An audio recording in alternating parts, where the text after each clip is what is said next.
Достар, Англияға қалай тез келудің жолы айта кетейін. Ең бірінші, мысалы мен сияқты фермада жұмыс жасаған, 6 ай істеп кеткен адамды тауып аласыздар. Жақындарыңыз, туысқандарыңыз, ағайындарыңыз, соларға попросить етсеңіздер болады.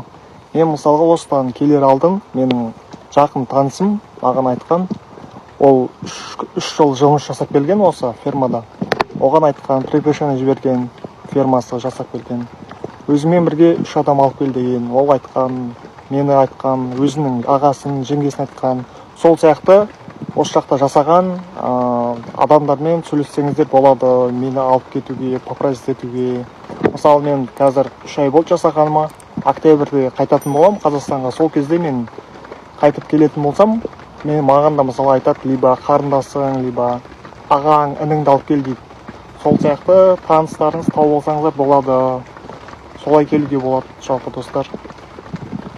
Арнаға тіркеліп, лайк басып, өз ойларыңызды жазып кетіңіздер.